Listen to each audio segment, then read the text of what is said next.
जगतः पितरौ वंदे पार्वती परमेश्वरौ।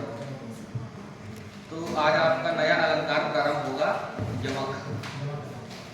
यमक को आप सामान्य रूप से इतना जान जाइए, यमक में एक जैसे दो शब्द आते हैं, एक जैसे दो शब्दों का जोड़ा। यमक का मतलब हिंदी में होता है जोड़ा। इसको युगल भी कहा जाता है संस्कृत में। तो शब्दों का जोड़ा आता है, और शब्दों के जोड़ों में क्या होता है, कभी हो सकता है कि दोनों के दोनों शब्द जो आएंगे जोड़े में, दोनों के दोनों सार्थक हो सकते हैं। कभी हो सकता है कि एक सार्थक होगा, दूसरा निरर्थक होगा। सार्थक का मतलब जिसका अर्थ निकलता है वह सार्थक, निरर्थक मतलब जिसका अर्थ नहीं निकलता वह निरर्थक। तो यमक में एक साथ दो शब्द आएंगे तो दोनों कभी सार्थक हो सकते हैं, कभी दोनों निरर्थक हो सकते हैं, कभी एक सार्थक और एक निरर्थक हो सकता है। इसलिए इसके लक्षण में आप देखेंगे, पहले से कह रहा है अर्थे सती। अर्थ यहाँ पे हम देखेंगे, पहले संधि तोड़ देंगे।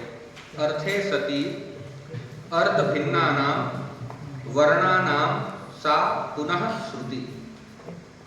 अर्थे में सप्तमी एक वचन है और उसके बाद सती आया, तो सती में भी जो है सप्तमी एक वचन है। एक होती है सती सप्तमी। सती सप्तमी का मतलब होता है ऐसा होने पर। तो अर्थे सती का मतलब होगा अर्थ होने पर। यदि अर्थ है तब, नहीं है तो कोई बात ही नहीं। यदि अर्थ दो शब्द आएंगे और दोनों शब्दों में मान लीजिए अर्थ यदि देखा जाएगा, दोनों का अर्थ संभव होगा तब। अर्थ भिन्ना नाम वर्णा नाम। अब वर्णा नाम का विशेषण आया, कैसे वर्णों का? अर्थ भिन्ना नाम, जिनके अर्थ क्या होंगे? भिन्न। देखिए लाटानुप्रास और इसमें यही भेद है। लाटानुप्रास में एक जैसे ही शब्द और अर्थ जो हैं रिपीट होते हैं, और यहाँ जो वर्ण होते हैं उनके अर्थ भिन्न भिन्न होते हैं। यही दोनों का मुख्य भेद है, लाटानुप्रास और इसका।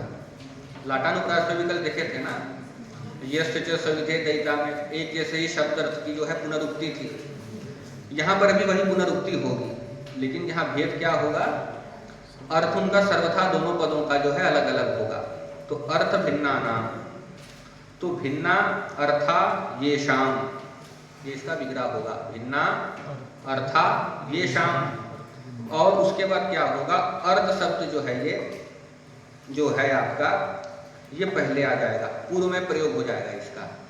जब आप व्याकरण पढ़ते हैं ना, जैसे भूतपूर्वा बनाते हैं तो लौकिक विग्रह करते हैं पूर्वम भूतः। तो पूर्वम भूतः में क्या होता है? भूत जो है आगे आ जाता है, भूतपूर्वा बन जाता है। भूतपूर्व चरट पाणिनि के सूत्र का निर्देश है। तो यहाँ पे हम लौकिक विग्रह जब कर रहे हैं तो करेंगे भिन्ना अर्था ये शाम। भिन्न है अर्थ जिनका, तो किनका? वर्णानाम। वर्णानाम का विशेषण है। कैसे वर्ण होंगे? भिन्न अर्थ वाले। तो भिन्ना अर्था ये शाम कर रहे हैं, और समास करने के बाद अर्थ शब्द जो है ये पहले आ जाएगा। जैसे भूतपूर्व चरट में क्या होता था? पूर्वम भूतः, भूत पहले आता था। तो खैर वो व्याकरण की बात है, साहित्य की बात इतनी ही है। अर्थे सती, अर्थ के रहने पर। अर्थ भिन्ना नाम वर्णानाम, अर्थात भिन्न अर्थानाम वर्णानाम, जिन वर्णों का भिन्न भिन्न अर्थ होगा उनकी सा पुनः श्रुति, उस ही क्रम से उनकी श्रुति। जिस क्रम से शब्द सुने जाएंगे, पहला शब्द सुना जाएगा जैसे पलाश, और दूसरा शब्द भी सुना जाएगा उसी क्रम से पलाशक, तो ये यमक होगा। तो इतना हमको पता चला, अर्थ होने पर भिन्न अर्थ वाले वर्णों का उस ही क्रम से यदि जो है श्रुति है, तो श्रुति मतलब श्रवणम। कल आपको बताए थे भाव अर्थ में भी अब 3 प्रत्यय होता है, जैसे गमनम गति ही, भजनम भक्ति ही, दर्शनम दृष्टि, वैसे ही श्रवणम श्रुति। तो श्रुति का मतलब है श्रवण। तो श्रुति केसाम श्रुति, तो वर्णानाम, वर्णानाम श्रुति। तो यही यमक है। उदाहरण से देखो, छोटा सा उदाहरण से बता रहे हैं। समर समरसोयम, ये शब्द आया, किसी राजा के लिए आया कि राजा कैसा है? समर में समरस है। समर पहला शब्द आया, तो समर का मतलब है युद्ध, युद्ध को समर कहा जाता है। और समर में कैसा है वह? समरस, मतलब उसका बराबर रूप से उसका जो है रस है, रस है मतलब रुचि है, इंटरेस्ट है। जितना अन्य विषयों में इसकी रुचि है वैसा ही रस इसका किसमें है, समर में भी है। तो राजा का विशेषण है समर समरसो अयम। तो अयम अयम राजा, राजा का वर्णन है अयम राजा। कीदृशः समर समरसः, सप्तमी तत्पुरुष करेंगे, समरे समरसः इति समर समरसः। तो समर में समरस है। अब हमको देखना है कि यहाँ पे समर शब्द जो है 2 बार रिपीट हुआ, समर समर, और उसमें देखा जाएगा प्रथम जो है वह सार्थक है और दूसरा जो है वह निरर्थक है।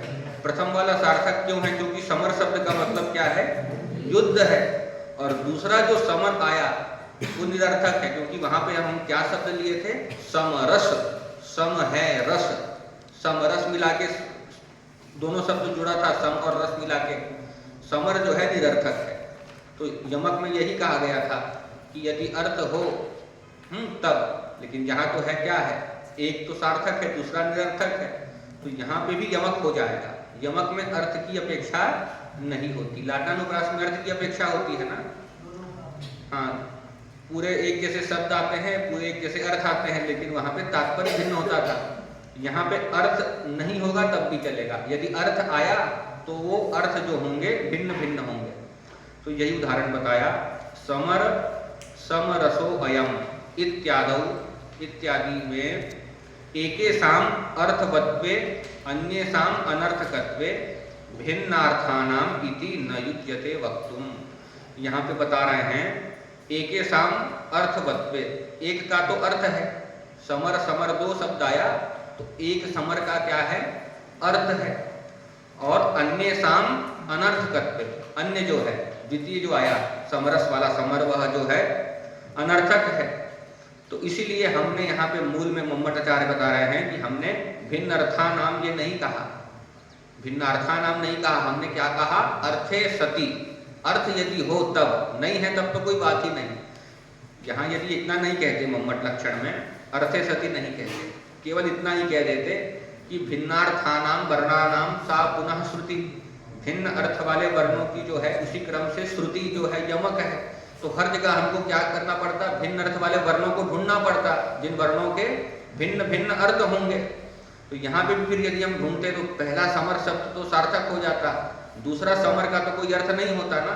तो इसीलिए कह रहे हैं कि अर्थ हो तब, नहीं हो तब, दोनों कंडीशन है। अर्थे सति का यही तात्पर्य है, अर्थ होने पर, नहीं है तब कोई दिक्कत नहीं है। यदि अर्थ है तो दोनों का अर्थ भिन्न भिन्न होना चाहिए, यही कहे। इति अर्थे सति इति उत्तम, इसीलिए हमने अर्थे सति कह दिया, नहीं तो सार्थक ही यदि लिया जाता तो समर समरसोयम में यमक जो है नहीं खटता।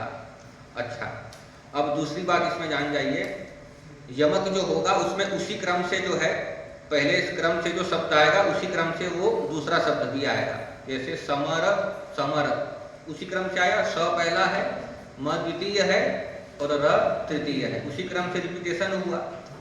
और यदि क्रम बदल जाएगा तो यमक नहीं होगा। उदाहरण के लिए बता रहा है, सरह रसह, नीचे देखेंगे वृत्ति में लिखा है सरह रसह। तो यद्यपि सर यहाँ भी है और सर वहाँ भी है, लेकिन क्रम बदल गया। प्रथम सर में स प्रथम है, र द्वितीय है, और रस में क्या है, र प्रथम है और स द्वितीय है। तो जो मूल में कहा ना सा श्रुति, वही उसी क्रम से जो है क्या होगी, श्रुति होगी, श्रवण होगा वर्णों का। तो यही बताए सा इति सरो रसः इत्यादि वैलक्षण्ये न, जहाँ पे वर्णों का वैलक्षण्य होगा, जहाँ पे भिन्न स्वरूप होगा, भिन्न क्रम होगा, तो वहाँ यमक नहीं होगा। तेनैव क्रमेण स्थिता, उसी क्रम से जो है वर्णों की श्रुति विद्यमान होनी चाहिए। तो यमक से आप लोगों को हम इतना ही समझा पाए कि यमक का मतलब होता है जोड़ा, शब्दों का जोड़ा बनेगा, एक बार जो है उनका जोड़ा बनेगा, और जब जोड़ा बनेगा तो उसमें हमको अर्थ की अपेक्षा नहीं होती, क्योंकि ये सब सारे जो हैं शब्दालंकार हैं। शब्दालंकारों में शब्द से मतलब होता है, अर्थ से उतना मतलब नहीं होता है। अर्थालंकारों में अर्थों का महत्व होता है, शब्दालंकारों में शब्द का महत्व होता है। इस प्रसंग में आपको ये जानना चाहिए कि हम किसी को शब्दालंकार और किसी को अर्थालंकार क्यों कहते हैं। तो इसका आचार्यों ने लक्षण बताया कि यदि आप एक शब्द के स्थान पे दूसरे शब्द को रखेंगे और वो अलंकार यदि नहीं बनेगा, शब्द का परिवर्तन कर दिए और वो अलंकार यदि नहीं बन पा रहा है, जैसे यहाँ पढ़े ना समर समरस, तो प्रथम समर का मतलब क्या है? युद्ध है। तो यदि इसका पर्यायवाची दे दीजिए, आप कह दीजिए युद्ध समरस, तो अर्थ में तो कोई भेद नहीं होगा क्योंकि युद्ध मतलब समर का ही है, लेकिन फिर यमक नहीं बनेगा ना। यमक बनेगा ही तब जब समर शब्द आएगा। तो जहां पे आप शब्द का परिवर्तन नहीं कर सकते तो वहां हम मानते हैं वो शब्दालंकार है। शब्द परिवृत्ति सहस्रित्वम शब्दालंकारत्वम, जहां शब्द की परिवृत्ति, परिवृत्ति कहते हैं परिवर्तन को, तो शब्द की जहां पे परिवृत्ति को जो सहन नहीं कर सकता, शब्द परिवृत्ति असहत्वम शब्दालंकारत्वम, शब्द की जहां परिवृत्ति मतलब परिवर्तन नहीं कर सकते। और आप पढ़ते हैं नव पलाश पलाश वनम पढ़ते हैं, प्रसिद्ध यमक का उदाहरण है, यहाँ तो लिखा नहीं है। तो वहां पर भी क्या है? पलाश पलाश शब्द आया, तो वहां प्रथम पलाश का मतलब जो है पत्ता है, पत्र जिसको कहते हैं, पेड़ का पत्ता।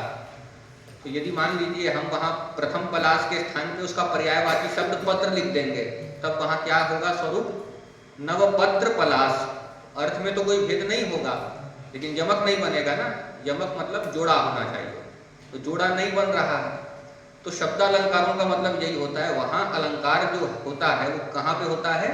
शब्द में ही होता है। और यदि इसके ऊपर, और ये तो सामान्य सा लक्षण हुआ कि शब्द परिवृत्ति असहत्वम शब्दालंकारत्वम, जहां शब्द का परिवर्तन सहन नहीं कर सकते वह होता है शब्दालंकार। और अर्थालंकार में अर्थ से तात्पर्य होता है, अर्थालंकार में शब्द से तात्पर्य नहीं होता। शब्द परिवृत्ति असहत्वम,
लिखे हैं शब्द परिवृत्ति असहत्वम। स्पष्टता के लिए वहां पे असहत्वम लिख दिए, नहीं तो वहां पे संधि है, शब्द परिवृत्य सहत्वम, यण संधि है, लेकिन स्पष्टता हो जाए इसलिए असहत्वम लिख दिए। जहां शब्द की परिवृत्ति, तो परिवृत्ति किसको कहते हैं? परिवर्तन को। जैसे अभी आया ना श्रवणम श्रुति, तो परिवर्तनम परिवृत्ति, गमनम गति, भजनम भक्ति, दर्शनम दृष्टि, वैसे ही परिवर्तनम परिवृत्ति। यहाँ परिवृत्ति का मतलब क्या है? परिवर्तन। तो जो शब्द परिवृत्ति को नहीं सह पाते, शब्द के परिवर्तन को जो नहीं सह पाते, वो शब्दालंकार होते हैं। जैसे नव पलाश पलाश में नव पत्र पलाश कहेंगे तो वो यमक अलंकार वहां पर फिर जो है नहीं बन पाएगा। तो जो शब्द के परिवर्तन को नहीं सह पाते वो शब्दालंकार, मतलब वहां अलंकार जो होता है शब्दाश्रित होता है। पलाश पलाश कहने पे ही यमक होता है, पत्र पलाश में नहीं होता। और दूसरा है अर्थालंकार। अर्थालंकार जो है अर्थों में होता है, शब्दों में नहीं होता। वहां आप शब्द का परिवर्तन भी कर सकते हैं। जैसे उपमा आपको बताना है ना, तो आप कहेंगे कमलम इव मुखम सुंदरम, तो यहाँ पे आप परिवर्तन कर दीजिए, कमलम के स्थान पे कमल का पर्यायवाची दे दीजिए, तो पद्मम इव कह सकते हैं, अथवा सरसिजम इव, हाँ, तो कमलम इव, पद्मम इव, सरसिजम इव, मुखम, मुख का भी परिवर्तन कर सकते हैं, मुखम, वदनम, आननम, कुछ भी कर सकते हैं। सुंदरम का भी परिवर्तन हो सकता है, कमलम इव मुखम सुंदरम, मनोज्ञम, रुचिरम। तो वहां उपमा बनी ही हुई है, क्योंकि वहां उपमा जो है वह शब्दों में नहीं है, उपमा जो है वह अर्थों में है। तो शब्दालंकार अर्थालंकार का बेसिक यही है, भेद जो है ना यही है कि जो शब्द का परिवर्तन नहीं सहन कर पाते, तो यमक उसी श्रेणी का है। अब ये आप, मुझको लगता है ये सामान्य आप लक्षण इसका समझ गए होंगे। अब इसके अब भेदों को बताना प्रारंभ किए। पद तद भाग वृत्ति तद याति अनेकता। अब यमक जो है 40 इसके भेद तक जाएंगे यहाँ मठाचार्य, तो उसको अब बताना प्रारंभ कर रहे हैं कि यमक जो होता है पाद में भी होता है और पाद के भाग में भी होता है। तो पाद किसको कहते हैं? श्लोक होता है, उसके 4 चरण होते हैं ना, 4 लाइन जिसको देसी भाषा में कह सकते हैं, 4 लाइन होती है। तो प्रत्येक लाइन को हम क्या कहते हैं? पाद कहते हैं, चरण कहते हैं। और वृत्त रत्नाकर आदि पढ़ते हैं तो वहां बताता है ये यह पाद चतुर्थांशः, कि पाद का जो श्लोक का जो चतुर्थांश जो है वही क्या है? पाद है। अनुष्टुप आप पढ़ेंगे, जैसे कि वक्रतुंड महाकाय, तो ये आपका हो गया प्रथम पाद। सूर्य कोटि समप्रभा आपका द्वितीय पाद, फिर तृतीय चतुर्थ पाद। तो कहीं पे क्या होगा? पूरा का पूरा एक चरण ही रिपीट होगा। तो ये एक होगा। और दूसरा बताया तद भाग, पद का चरण का एक भाग। अब जैसे अनुष्टुप को लीजिए, अनुष्टुप का एक पाद कितने अक्षर का होगा? 8 अक्षर का होगा। अब इसमें भाग कर दीजिए, इसके 2 भाग कर दीजिए, तो एक भाग 4 का हो जाएगा और दूसरा भी 4 का होगा। और अब एक पाद के आप 2 भाग कर लिए 4-4 के, और उसके बाद आगे की लाइन आएगी 8 अक्षर की, दूसरा पाद फिर आएगा ना आगे का 8 अक्षर वाला, तो उसका भी फिर 2 भाग हो जाएगा, 4 और 4। तो प्रथम का जो 4 अक्षर है वह द्वितीय पाद के पहले 4 अक्षर में आ जाएगा, तो वो भी यमक होगा। उदाहरण अभी सबका देंगे, 9 उदाहरण देंगे, पूरा नहीं देंगे क्योंकि स्वयं कहेंगे कि यमक के अनंत भेद हो सकते हैं और काव्य में इसकी सत्ता जो है ज़्यादा प्रशंसनीय मानी नहीं गई है, क्योंकि इसको बताएगा आगे जाके कि इससे काव्य जो है निरस हो जाता है। क्योंकि जब कोई व्यक्ति काव्य पढ़ता है, एक जैसे शब्द आते हैं तो उसको अलग अलग शब्द को देखना पड़ता है, कोश आदि का, व्याकरण आदि का सहारा लेकर के कैसे एक प्रकार का ये शब्द आया है, और वो अर्थ करने में जब उलझ जाता है तो मेन जो काव्य पढ़ रहा है उसकी जो कहानी चल रही है, कथा वस्तु, उससे उसका मन दूर हट जाता है। ध्वन्यालोक में इस विषय को लेकर के बहुत बड़ा विस्तार किया गया है।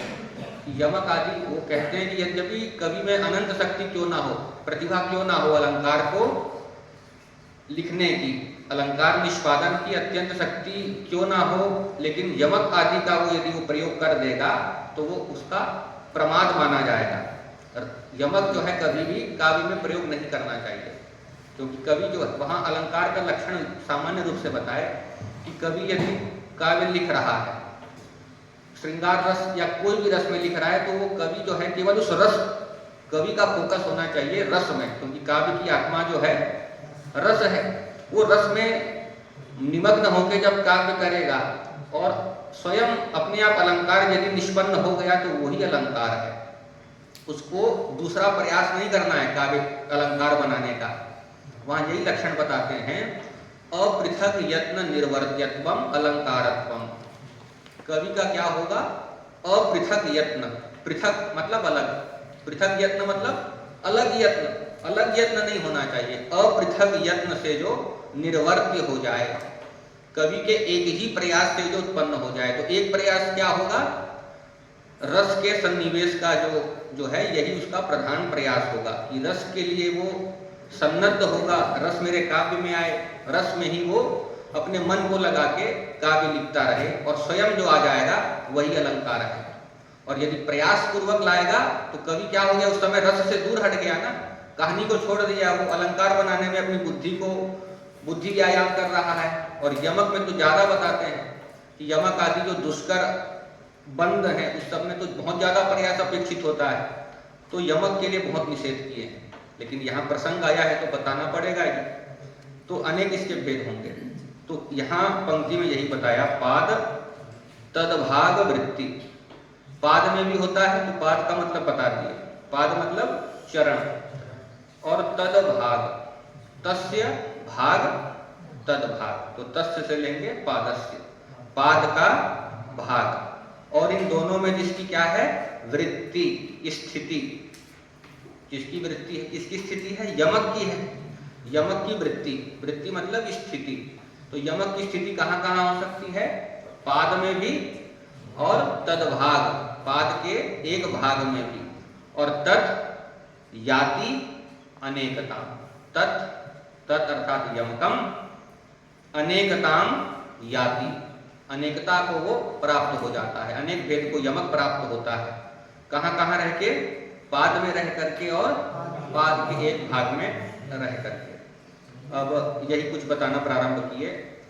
प्रथमः द्वितीय आदौ, सबसे पहले बताया कि 4 चरण होते हैं, तो प्रथम जो पाद होगा उसका रिपीटेशन कहाँ हो सकता है, दूसरे में भी, और आदि कह दिया तो तीसरे में भी और चौथे में भी।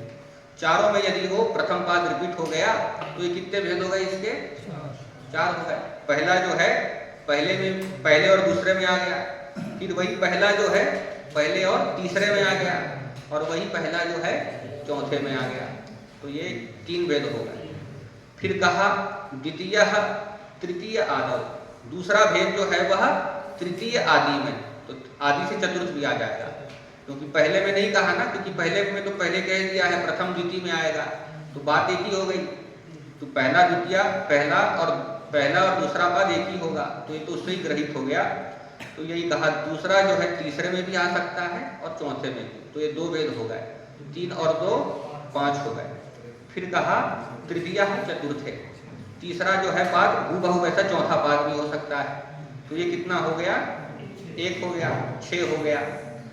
और फिर कहे प्रथमः त्रिषु अपि, प्रथम जो है वो तीनों में भी आ जाएगा, मतलब चारों चरण एक जैसे हो जाएंगे, तो ये 1 भेद हो गया, तो ये 7 भेद हुए यमक के। अब फिर कहा प्रथमो द्वितीय तृतीय चतुर्थी, 4 चरण होते हैं, तो पहला चरण जो है द्वितीय चरण में आ जाएगा, और तीसरा जो है वह चौथे में आ जाएगा। प्रथमः चतुर्थे, और फिर बताया पहला चौथे में और द्वितीय तृतीय इति द्वे, तो ये 7 और 2 9 हुए। उदाहरण से स्पष्ट होगा, अभी संख्या गिना रहे हैं। तदेवं पादजम नवभेदम, पाद से संबंधित 9 भेद हैं। और उसके बाद बताया कि श्लोक में 2 अर्ध होता है, एक पूर्वार्ध एक उत्तरार्ध। तो पूर्वार्ध मतलब ऊपर की पंक्ति, वो यदि नीचे रिपीट हो गई तो वहां क्या रिपीट हुआ, पाद रिपीट नहीं हुआ, वहां पूरा का पूरा अर्ध रिपीट हुआ, पाद रिपीट नहीं हुआ, वहां पे प्रथमार्ध रिपीट हुआ। तो ये एक नया भेद है, अर्धावृत्ति, जहां क्या होगी, अर्ध की आधी पंक्ति की जहां पे रिपीटेशन होगा, वृत्ति होगी, तो वह एक भेद और हुआ। और एक अंतिम में बताया श्लोकावृत्ति, कहीं पे क्या होगा, पूरे के पूरे श्लोक की आवृत्ति। आज उदाहरण भी बताएंगे, उसको महायमक कहते हैं। जैसे एक श्लोक है हूबहू, वैसा ही दूसरा श्लोक आ जाएगा। जो श्लोक के 4 चरण हैं वही दूसरे श्लोक के वही भी क्या बन जाएंगे, 4 चरण बन जाएंगे। तो ये 9 भेद ये थे, और ये 2 भेद मिला के हो गए 11। तो ये तो पाद से संबंधित हुआ।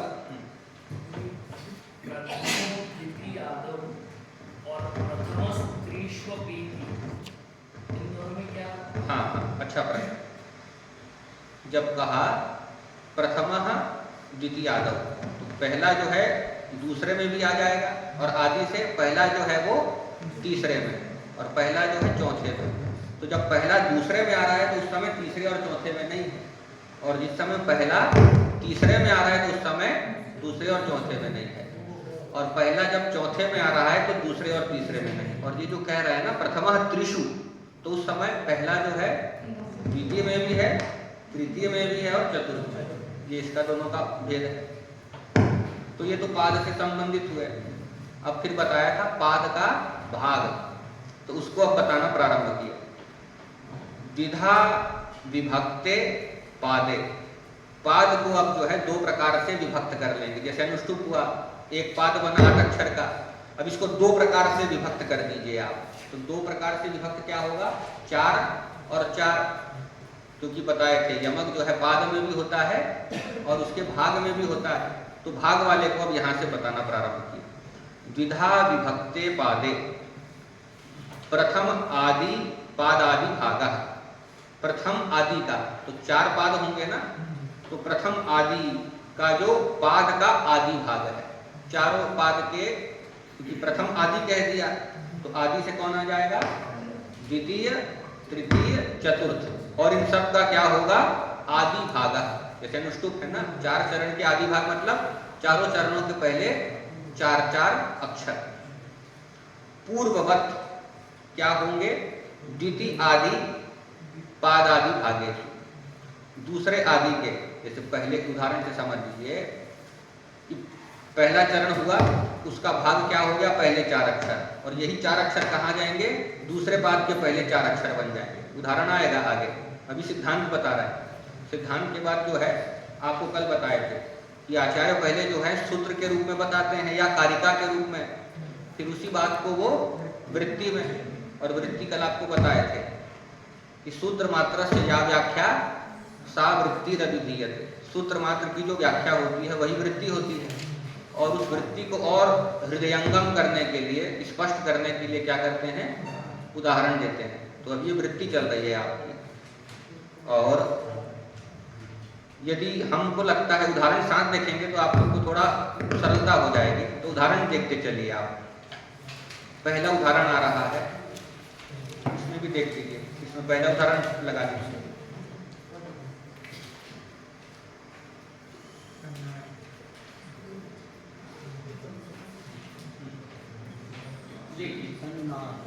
देखो, सन्नारी भरणो यम, ये जितना जो शब्द आया, सन्नारी भरणो माय, तो ये पहला चरण हुआ, मतलब ये पहला पाद हुआ, 8 अक्षर का है, सन नारी भरणो माय, तो एक पाद हुआ, और ये रिपीट कहाँ हो रहा है, तो देखिए नीचे वाली लाइन देखिए, सन नारी भरणो माय, तो पहले सबसे पहले यही चला था कि क्या होगा, पाद की आवृत्ति होगी।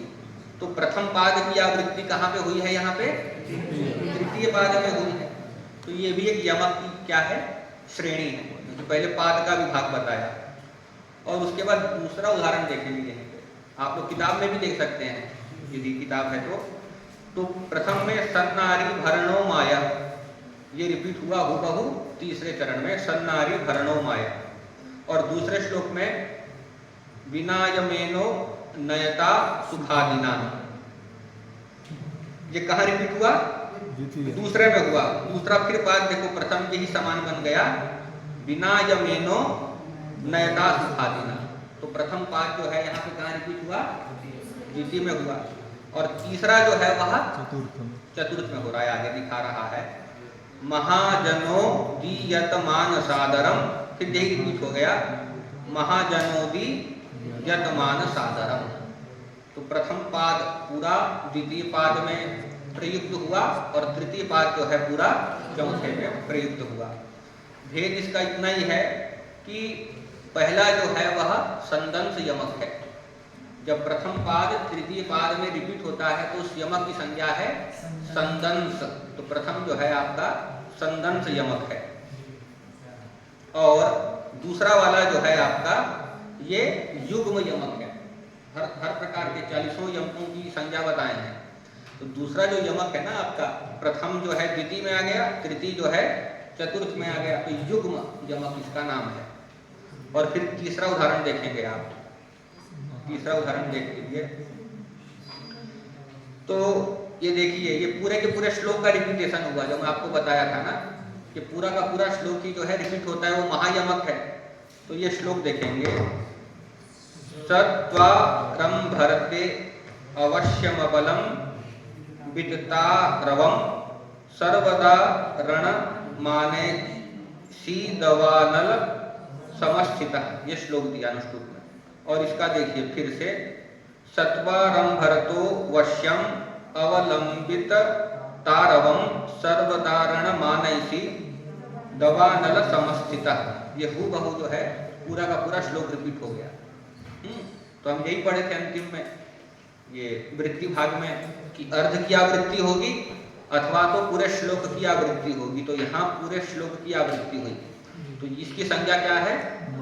महायमक। महायमक में क्या होता है? पूरे के पूरा श्लोक जो है हूबहू रिपीट हो जाता है, अर्थ भी बदलता है। और तो ये तीन ही जो है उदाहरण किसके हैं?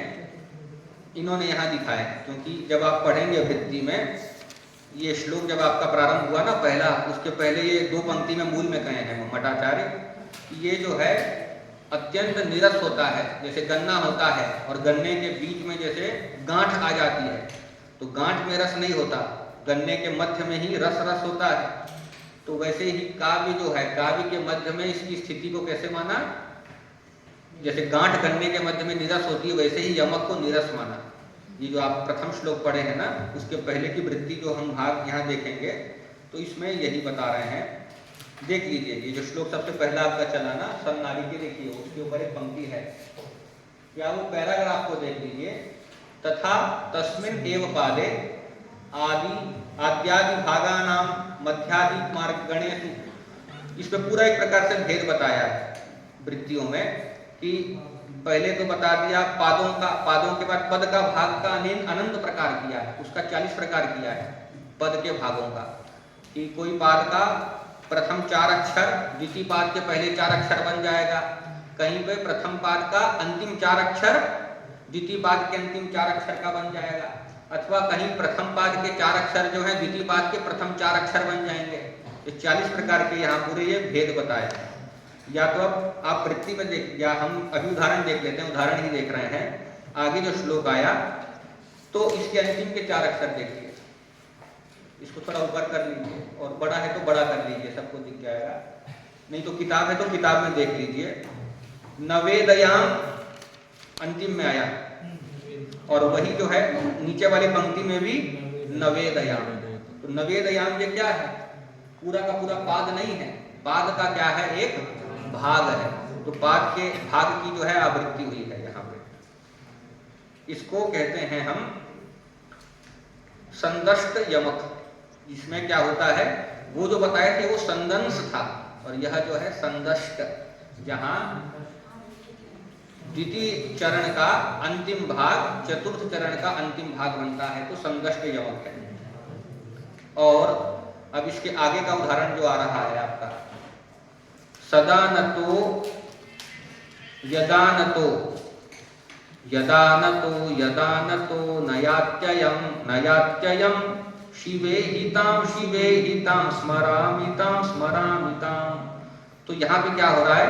यदानतो प्रथम पाद आया, और यही रिपीट हुआ द्वितीय पाद में नहीं, प्रथम पाद के ही, प्रथम पाद जो है ना उसका 2 भाग कर लिए। तो प्रथम पाद जो हुआ यदानतः, उसका ही द्वितीय भाग हुआ यदानतः। तो पाद का, प्रथम पाद का आदि जो है उसी पाद के आदि में रिपीट हुआ, अंत में रिपीट हुआ।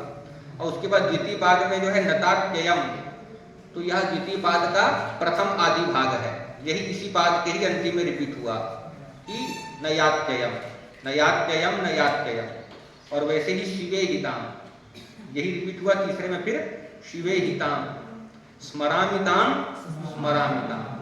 तो देखो सब में भेद हो रहा है। प्रथम पाद का जो आदि है वही आदि उसी के अंतिम में आ गया। तो इस प्रकार के यमक को हम कहते हैं आद्यांतिक यमक।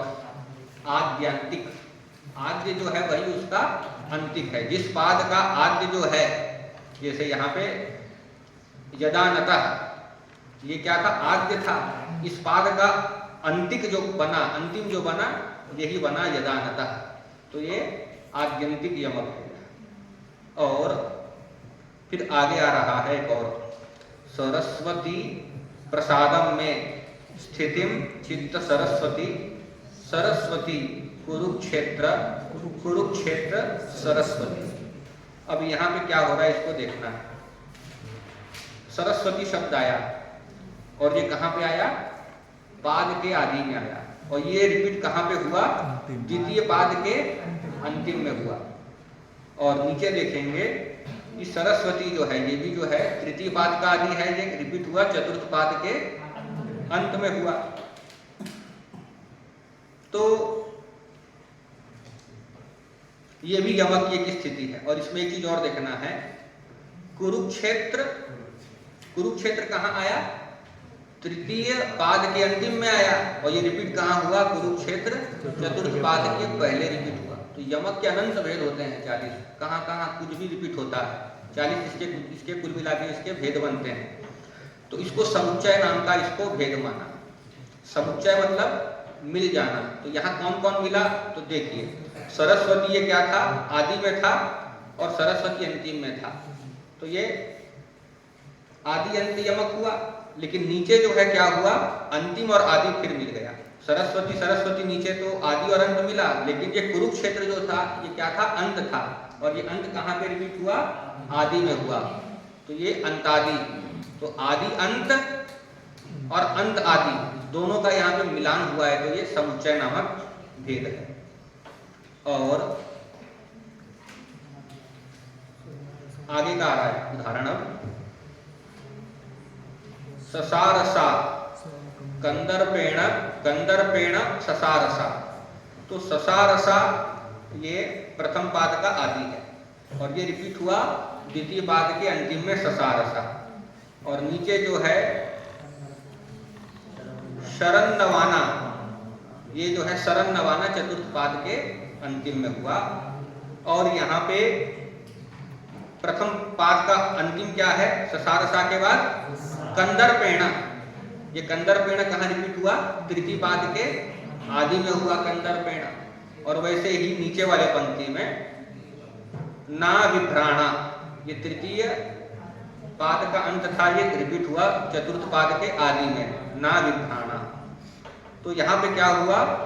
पूर्वार्ध उत्तरार्ध दोनों में समुच्चय है। देखिए समुच्चय हम आपको बताए थे कि समुच्चय का मतलब होता है मिलना, मिलना, मिल जाना, संयोग हो जाना ही क्या है? समुच्चय है। तो जहाँ पे किसका किसका समुच्चय होगा? आद्यंत का और अंताद्य का। तो यहाँ पे देख रहे हैं ना, ससारसा ये आदि हुआ प्रथम का, और ये किसके अंत में आया? ससारसा द्वितीय के अंत में आया। तो जहाँ यमक किसी चरण के आदि में हो और दूसरे चरण के अंत में आए, तो उस यमक की संज्ञा है आद्यंत। और जिस यमक में, जैसे यहाँ पे कंदर्पेण, ये द्वितीय, ये प्रथम पाद का अंतिम भाग था कंदर्पेण, तो ये अंत कहाँ रिपीट हुआ? द्वितीय के आदि में। तो इसकी संज्ञा क्या होगी? अंत आदि। जहाँ आदि अंत में रिपीट होता है वो आद्यंत, और जहाँ अंतिम आदि में तो अंत्याद्य। और दोनों देखो, इन दोनों का समुच्चय हो रहा है पूर्वार्ध में भी उत्तरार्ध में भी। ऊपर वाली पंक्ति में जो ससार है ये द्वितीय चरण के अंतिम में ससार में आया, और प्रथम पाद का अंतिम जो है कंदर्पेण ये द्वितीय पाद का प्रारंभ का बना। तो वैसे ही नीचे भी यही हुआ। तृतीय चरण का जो शरण्यवा था, यही चतुर्थ का अंतिम शरण्यवा बना, और तृतीय चरण का जो अंत था ये चतुर्थ का आदि बना। तो ये पूर्वार्ध में भी समुच्चय है और उत्तरार्ध में भी क्या है? समुच्चय है। तो ये कैसा उदाहरण दिया। और एक अंतिम दिया, वहां पे बताया कि यहाँ तो कोई नियम फॉलो ही नहीं हुआ। जैसे यहाँ नियम लग रहा था ना, पहला जो था अंतिम में था, या अंतिम जो था वह किसी पाद का आदि बन रहा था। अब आगे का जो श्लोक आ रहा है वहाँ यमक का एक नया ही भेद बता दिए कि केवल ये पादों की रिपीटेशन भी नहीं होगी, ना पाद के भाग की होगी, अपितु बीच में भी निरर्थक जो है वो भी घट जाएंगे। तो हर विजय महाकाव्यम है रत्नाकर का, तो वहां का ये श्लोक दिए। द्रुत विलंबित में दिए, द्रुत विलंबित महान भौ भरऊ मधुपराजिपरा जितमानिजा। देखिए फिर से, मधुपराजिपरा जितमानिज न मनसु सुरभिस्त्रियम् अभृतवारितवारिज विप्लवम स्फुटित ताम्रताम्रवणम जगत। अब यहाँ पे देखा जाए तो मधु को हटाइए, उसके बाद आया पराजी और उसके बाद फिर आया पराजी, तो द्रुत विलंबित है। तो इसका यदि हम क्या करेंगे, एक चरण कितने अक्षर का होता है, 12 का होता है, और इसका यदि हम 2 भाग करेंगे तो कितना होगा, 6 का होगा। और ये जो हम नियम पीछे बताए नहीं है, उसमें ये और बताया है कि कोई चरण जो है उसका 2 भाग भी हो सकता है। जैसे द्रुत विलंबित का 2 भाग हो जाएगा, 12 का एक चरण होता है तो उसका आधा कितने का होगा, 6 का होगा। फिर कहेगा किसी पाद का 3 भाग भी हो सकता है, जैसे इसका 12 है ना, तो इसका 3 भाग हो जाएगा 4 4 4, और फिर कहेगा इसका क्या हो जाएगा, 4 भाग भी हो जाएगा, तो 3 3 3। तो यहाँ जो घट रहा है ना पराजी, तो पराजी जो है ये पाद भाग नहीं है। यदि पाद का भाग होता तो कितना होता, 3 का होता, मधुप।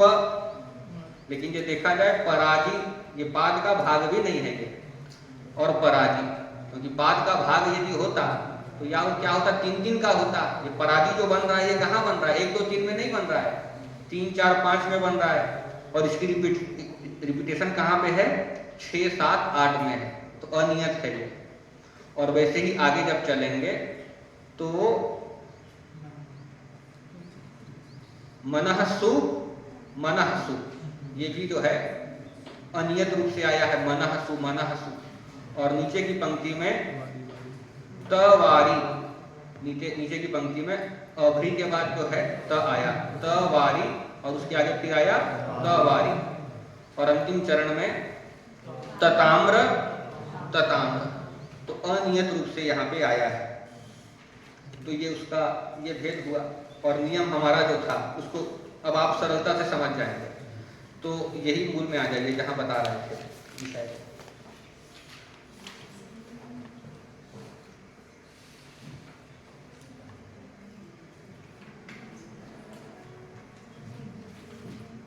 ठीक है, आप किताब देख ही रहे हैं सब।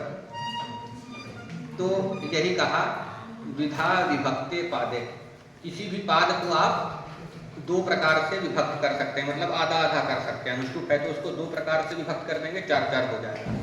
तो प्रथम आदि का पादादि भाग, प्रथम आदि तो मतलब चारों चरण जो होगा उसका जो आदि भाग है वो कहाँ रिपीट होगा, द्वितीय आदि पाद, दूसरे आदि पाद के पहले 4 में रिपीट होगा। तो इसका उदाहरण देख लिए हैं। और फिर कह रहा है अंत भागो अंत भागेषु, कहीं का अंतिम भाग जो है अंतिम में रिपीट हो जाएगा। तो इस प्रकार से विंशति भेदा, 20 भेद किया, क्योंकि 2 भाग हो गया ना, 4 चरण होते हैं, उसका आधा आधा भाग करेगा। तो ये इसका बता रहा है 20 भेद। अब 20 भेद कैसे होगा, तो पहले आप देखे थे 11 भेद हुआ था, पहले आप इस पन्ने में देखिए तो 11 भेद हुए थे। तो 11 भेदों में आपको श्लोक वाला जो है भेद को ग्रहण नहीं करना है, क्योंकि श्लोक में क्या होता है, पाद की आवृत्ति नहीं होती, श्लोक में पूरे के पूरे श्लोक की आवृत्ति होती है। तो उस भेद को हटा देंगे तो 10 भेद था। तो 10 भेद जो थे, अब उसका फिर से 10 भेद क्या हो जाएगा, जब आप पाद को आधा कर देंगे तो ये 20 हो जाएगा। और उसके बाद आगे बता रहा है कि कोई पाद ऐसा होगा उसका आप क्या कर लेंगे, 3 भाग कर लेंगे। तो जैसे 2 भाग किए तो 20 हुआ, और 3 भाग करेंगे तो 30 होगा, और 4 भाग करेंगे जैसे द्रुत विलंबित है 3 3 वाला, 4 उसका तो 40 इसका भेद होगा। तो वही फिर बता रहा है प्रथम पादादि गत अंत्य अर्थादि भाग, प्रथम पादादि के अंतर्गत जो है अंतिम का अर्ध भाग, द्वितीय पादादि गते आद्य अर्धादि भाग, द्वितीय पाद में होगा आधा भाग, यम्यते इति आद्यंत अनुवर्ततानुसारेण अनेक भेदम, यही बता रहे हैं। आद्यंत में होगा तो इसके अनेक प्रकार के भेद होंगे। अंतादिकम, जहाँ अंतादि में आएगा वह अंतादिकम, आद्यंतिकम में बताई दिए, आदि जो है वह अंत में आएगा। और तत्समुच्चय, जहाँ पे दोनों मिल जाएंगे आद्यंत अंत्याद्य, वह समुच्चय हो जाएगा। मध्यादिकम, कहीं पे मध्य वाला मिलेगा, तो मध्य वाला आया था, उदाहरण मध्य वाला मिल रहा है। मध्यादिकम, आदि मध्यमम, अंत मध्यमम, मध्यांतिकम, तेषाम समुच्चय, ये सब इसके नाम बता रहे हैं।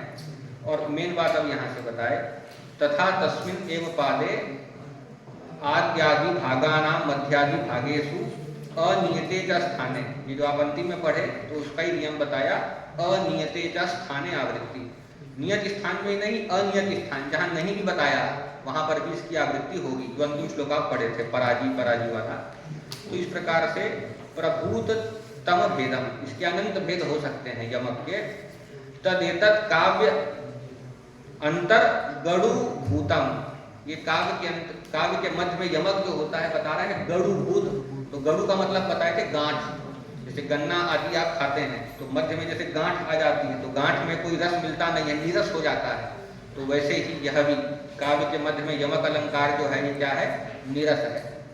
तत् एतत्, तो तत् एतत् यमकम, यह यमक जो है काव्यांतर गणुभूतम, काव्यांतर मतलब अंतर का मतलब है मध्य, जैसे अंतरा काम आम हरि, तो अंतरा मतलब मध्य करते हैं ना, तो वैसे यहाँ पे काव्यांतर मतलब काव्य मध्य, काव्य के मध्य में ये कैसा है गणुभूतम, तो गणु कहते हैं गांठ को, जैसे गांठ नीरस होती है। इति न अस्य भेद लक्षणम कृतम, इसलिए हम इसके पूरे भेदों के और लक्षणों को हमने नहीं कहा। दिंग मात्रम उदाहरियते, थोड़ा उसके दिशा कुछ मिल जाए पढ़ने वालों को तो दिंग मात्र के लिए, दिशा निर्देश के लिए थोड़ा बताते हैं। और ये हम देख ही लिए हैं, इसके ये 8 यहाँ पे भेद बताए गए हैं। यमक आप एक प्रकार से समझ लिए हैं, और इसकी काव्य में स्थिति होती है अनेक प्रकार से, ये अनेक इसके भेद होते हैं। साहित्य दर्पणकार आदि के ज्यादा भेद नहीं किए, साहित्य दर्पण का जैसे तो 8 भेद मम्मट तो बताए, साहित्य दर्पण में 8 भेद नहीं बताए, केवल वहां पे बता दिया नव पलाश पलाश वनम पुरा, वो उदाहरण बता दिया, और मंदम हसंतः पुलकम वहंता एक छोटा सा बताया, और वो वहां लिख दिए मूल में ही इसके अनंत भेद हो सकते हैं, स्वयं जो है उत्प्रेक्ष है, इसकी कल्पना की जानी चाहिए। तो यही आपका यमक हुआ। और यही है यमक। अब ये अलंकार यहाँ समाप्त है यमक। अब आप लोगों को यमक से संबंधित कोई प्रश्न है तो आप इसको कर दीजिए, फिर आगे फिर श्लेष प्रारंभ करेंगे। आपने कहा कि इसमें इसकी जो इसका सिद्धांत है अर्थे सती अर्थ भिन्नाना, तो अनेक अनर्थक भी पद आ जाएंगे। अच्छा, क्योंकि अनर्थकों में होता ही है, क्योंकि समर, क्योंकि समर समरस में प्रथम समर सार्थक है, और दूसरा जो समर बन रहा है वो समर समरस का है, उसका एक अंश है ना, तो निरर्थक में तो होगा, यदि अर्थ है तब वो भिन्न भिन्न अर्थ होना चाहिए।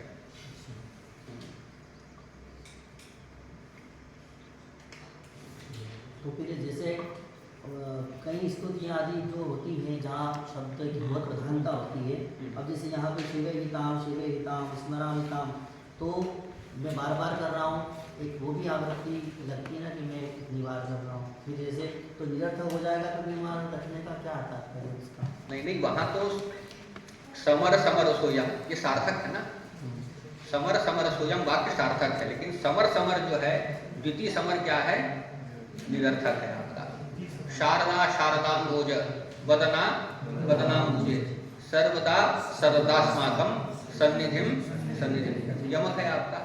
तो प्रथम शारदा जो है वो सार्थक है, वो सरस्वती का वाचक है, लेकिन दूसरा जो आ रहा है उसका आगे से किसान समास है ना, शारदा शारदाम्बोज वदना, तो शरदी भवः शारदा, और शारदम च तत् अम्बुजम, शरत काल का जो अम्बुज है कमल है और उसके समान कमल है, शरत काल का कमल अत्यंत विकसित है, तो वैसी सरस्वती है, सरस्वती का विशेषण है। तो प्रथम शारदा जो है वो क्या है, रिपीट तो दोनों हो रहा है ना, शारदा शारदा, लेकिन द्वितीय शारदा जो है वो उसका पूरा समास किसमें है, आगे तक समास में है, उसका एक अंश है ना। तो वैसे यहाँ पे समर समर सोयम आया था, तो प्रथम समर तो सार्थक है, उसका युक्त अर्थ निकल रहा है, लेकिन दूसरे समर का क्या निकल रहा है, नहीं निकल रहा है, वो समरस में उसका तात्पर्य है। तो यमक में जो है निरर्थक भी होता है, उसमें कोई दिक्कत नहीं होती, बस जोड़ा बनना चाहिए एक बार।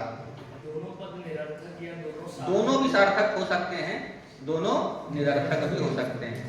जो आप प्रसिद्ध पढ़ते हैं ना शिशुपाल वदन का, नव पलाश पलाश वनम पुरः स्फुट पराग परागत पंकजम मृदुलतांत लतांतम लोकयत् ससुरभिम सुरभिम सुमनोभरै, इसमें सब आ जाता है।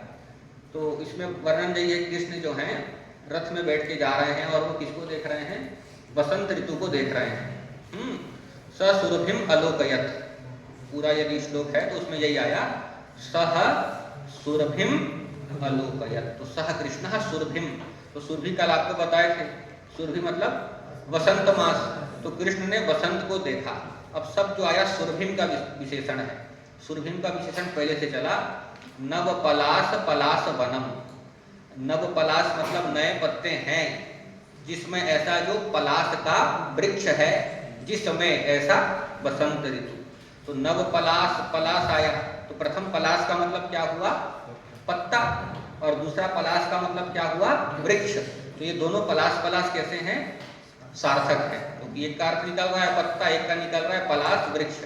तो नव पलास पलास वनम पुरा स्फुट पराग परागत, तो पराग पराग शब्द आ रहा है, तो उसमें एक सार्थक है एक निरर्थक है। वहां अर्थ जब देखेंगे ना, स्फुट पराग परागत पंकजम, जितना भी द्वितीयांत है ये सुरभिम का विशेषण बन रहा है वसंत समय का। वसंत ऋतु कैसा है? खिले हुए जो कमल है उसमें जो है पराग जो है पूरा बिखरा हुआ है। जब पूरा पुष्प कोई विकसित होता है तो उसमें आप देखते हैं धूलिकण के समान जो होता है, रेत के समान जो हाथ में लगता है हल्का हल्का, वो पराग कहलाता है। तो स्फुट पराग परागत पंकजम, स्फुट जो अत्यंत जो पराग है, और तै ही परागै ही परागतानि अर्थात व्याप्तानि पंकजानि यस्मिन् तत् स्फुट पराग परागत पंकजम। तो प्रथम पराग सार्थक है वहां पे। प्रथम पराग का मतलब है पुष्प मध्य रेणु, पुष्प के मध्य की जो रेणु धूलिकण जो है वो पराग है, और दूसरा जो आया ना उसका संबंध है परागत, परागत क्रिया के साथ।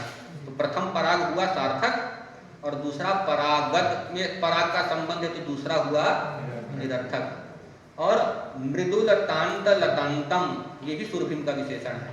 तो वहां पे अर्थ करते हैं मृदुलानी तांतानी लतांतानी यस्मिन् तत्, सुरभिम का विशेषण है वसंत समय का, कि वहां पे लताएं जो हैं कुछ कोमल भी हैं और कुछ धूप से जो हैं झुलस भी गई हैं। तो मृदुल मृदुल तांत तांत शब्द आया, मृदुल तांत लतांत लतांत लतांत आया। तो पहला जो है मृदुल शब्द का है, तो मृदुल का मतलब क्या है? कोमल। और दूसरा है तांत, तो तांत का मतलब होता है आतपेन क्लांतः, जो धूप के चलते सूख गई है। तो मृदुल तांत लतांतम, ऐसा जो क्या है? लता का अंतिम भाग, लता का छोर जो है जिसमें ऐसा वसंत ऋतु है कि जिसमें कोमल भी कुछ लताएं हैं और कुछ भाग जो है धूप में झुलस भी गया है। तो मृदुल तांत लतांत, तो लतांत दूसरा तो सार्थक है, पहला जो है वो क्या है? मृदुल का ल ले रहे हैं, मृदुल शब्द था ना, तो मृदुल का ल ले रहे हैं, और तांत जो था गर्मी का वाचक था, तो लतांत जो पहला बनाए हम मृदुल के ल को लेके और तांत का तांत लेके, तो प्रथम जो हुआ वो क्या हुआ? निरर्थक हुआ, और दूसरा जो लतांत हुआ वह सार्थक आया। और स सुरभिम, सुरभिम सुमनो भरई, तो सुरभिम सुरभिम आया, तो दोनों सार्थक है। एक सुरभिम का मतलब है बसंत समय, और कैसा सुरभि है? तो सुरभिम मतलब सुरभि युक्तम, तो दोनों सार्थक हुआ। तो दोनों भी सार्थक हो सकते हैं, कहीं एक अनर्थक दूसरा सार्थक, पहला निरर्थक दूसरा सार्थक। तो यहाँ जो आप ऊपर देखे ना पराग परागत, तो प्रथम पराग सार्थक हुआ, दूसरा परागत का था तो वो निरर्थक हुआ। और नीचे देखेंगे तो मृदुल लतांत तो पहला हुआ निरर्थक और दूसरा हुआ सार्थक। यहाँ कुल मिला के बात यही होती है, यमक में अर्थ की अपेक्षा नहीं होती, एक जोड़ा बनना चाहिए, एक रिपीटेशन जो है वो होनी चाहिए। तो निरर्थक की भी हो सकती है और सार्थक की भी हो सकती है, लेकिन यदि अर्थ है तो अर्थ यदि है तो दोनों का अर्थ भिन्न भिन्न होना चाहिए, क्योंकि यदि अर्थ भिन्न नहीं होगा तो लाटानुप्रास हो जाएगा। लाटानुप्रास में क्या होता है? शब्दार्थ की पुनरुक्ति होती है, इतना ही है इसमें।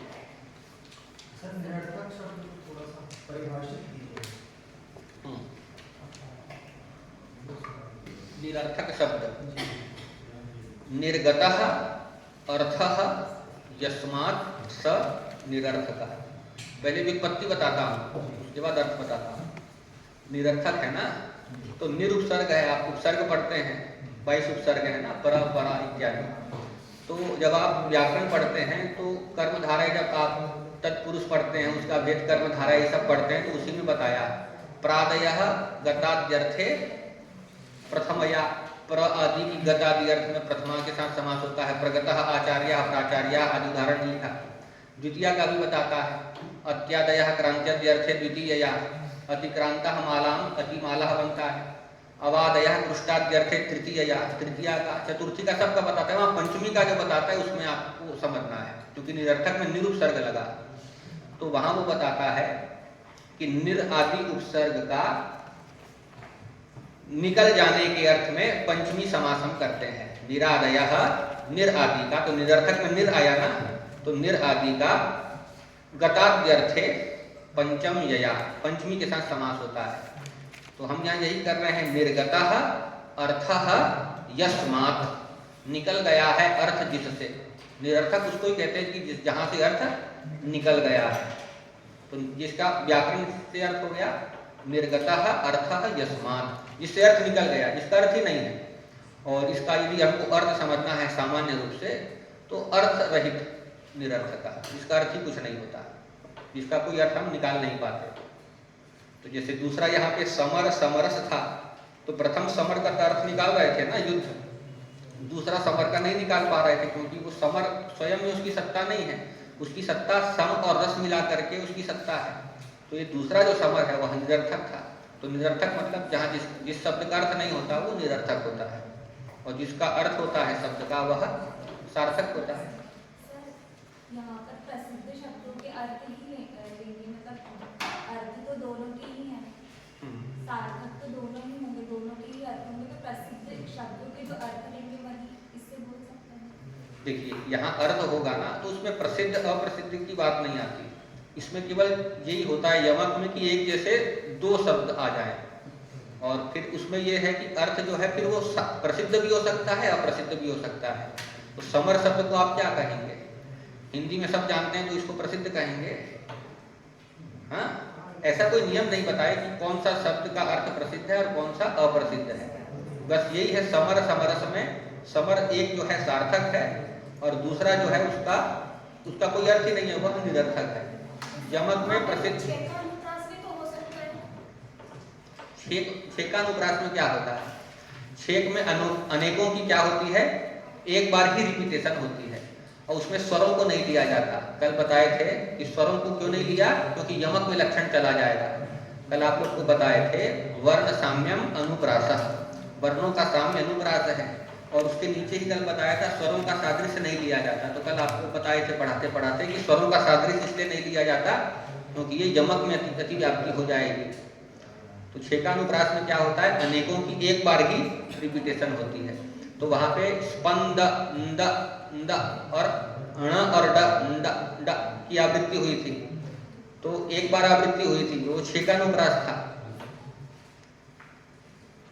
और यहाँ जो है हम लोग को पूरा का पूरा शब्द लेना है, वहां तो केवल व्यंजनों का सादृश्य अपेक्षित होता है। अनुप्रास में क्या होता है, वर्ण साम्यम, अचों का साम्य हमको अपेक्षित नहीं होता, केवल व्यंजनों का साम्य अपेक्षित होता है।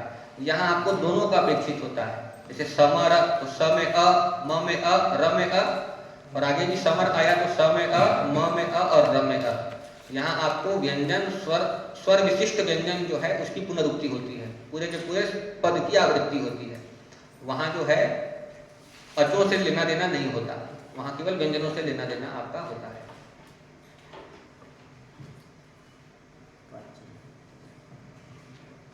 और कोई है प्रश्न?